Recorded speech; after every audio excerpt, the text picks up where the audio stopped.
is Ayn Rand, and we're talking about her and her philosophy, her writings, and this is to do really grave injustice to a person of such depth and insight. So we're going to try our best, poor as it is, to at least expose those of you who haven't had a chance to read her work to where she stands philosophically and what her philosophies are, what her philosophy is. Okay, how do we start?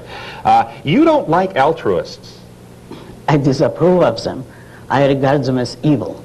Do-gooders. Lord, save me from the do-gooders. I don't like those popular expressions. Oh, okay. That's too narrow and too political. Okay, but what's bad about the person who wants to help other people? Well, to begin with, that's the big mistake. People can want to help other people properly and with very good reasons, but that isn't altruism. Altruism doesn't mean merely helping people. It means sacrificing yourself to others, placing the interests of others above your own.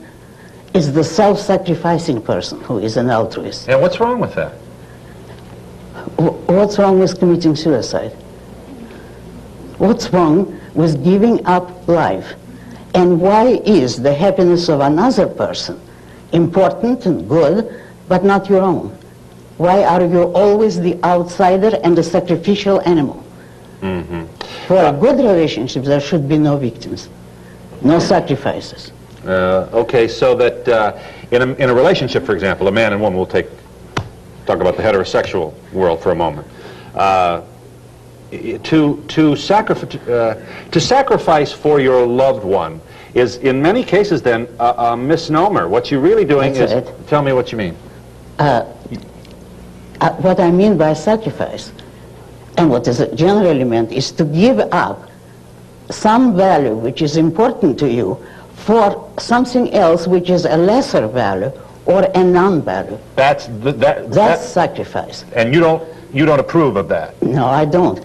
Now, if you love your husband or wife and you have to, let us say, select between spending money for your spouse if he's ill or going to a nightclub, it's not a sacrifice to spend money for your spouse if he or she is your value. That is what you want to do. I see. But if you let, for instance, your husband die in order to save the neighbor's husband or your wife, that would be altruism. If you reject or pass up something which is, or someone who is valuable to you, mm-hmm. and in favor of somebody who is a neutral stranger or even worse, an enemy.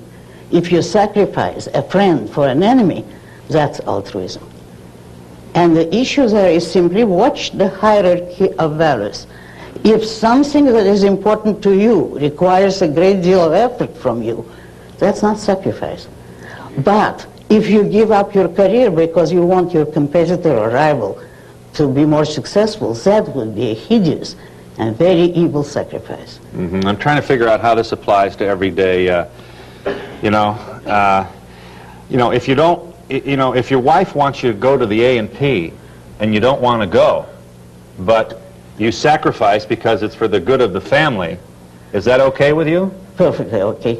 But what if you're filled with resentment as you go, wondering how come you're always the... Oh, well, if that's true that it's unfair, and if it's not your understanding with your husband, but he imposes this on you, then it's perfectly all right to resent it, and properly you should raise the issue and decide what you want to do. Yeah. Well, I don't understand why this is important. What are the consequences of the traditional notion that we've got here in the Western world that sacrifice is what love is all about? Do you want the quickest example that comes to my mind?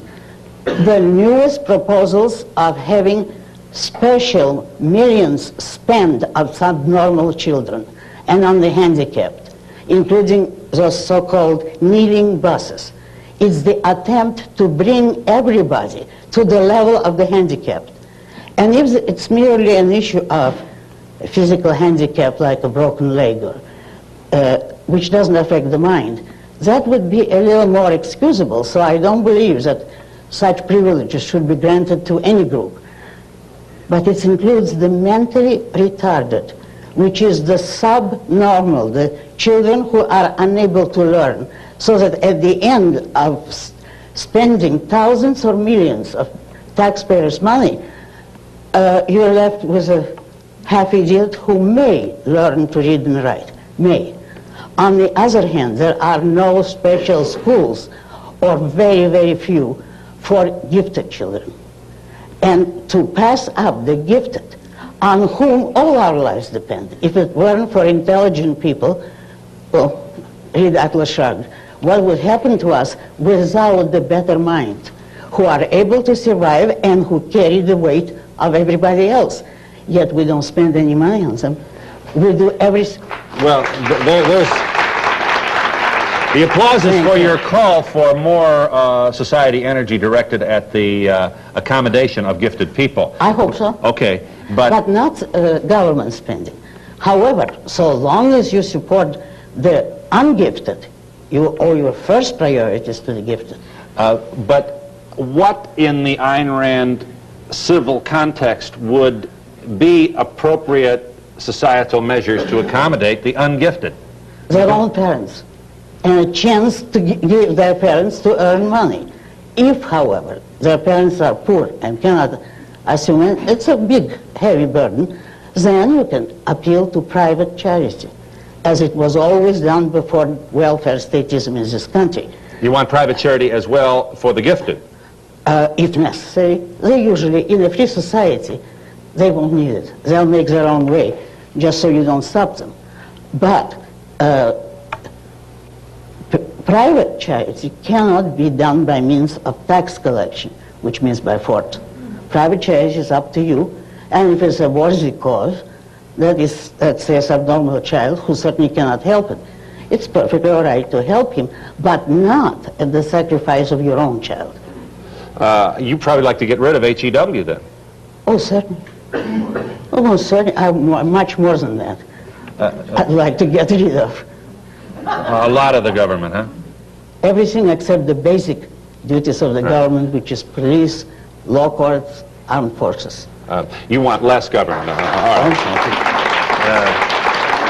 Thank you. Well, everybody says that. It's a little hard to put that into effect when we've got a country that has such a maldistribution of wealth. You'll give me that, huh? Too few rich, too many poor. I will give you part of that, because if there is a maldistribution, it's to those who have political pull. If some of your money is made with government help and government favoritism, then I grant you that is unfair and improper and unjust. But if you made it yourself, in free competition, enough people want to pay you for your services or your product, then you should keep all of it. Why shouldn't you? You made it. All right. Okay. Oh, yeah. You also think if the Middle Eastern countries want to hold us up for the oil at $5 a barrel, or a gallon, excuse me, $5, will that day ever be back? They ought to be able to do it. It's their oil. Is that your point? No. My point is we should not have permitted altruistically to all those nations to nationalize what we built for them. They took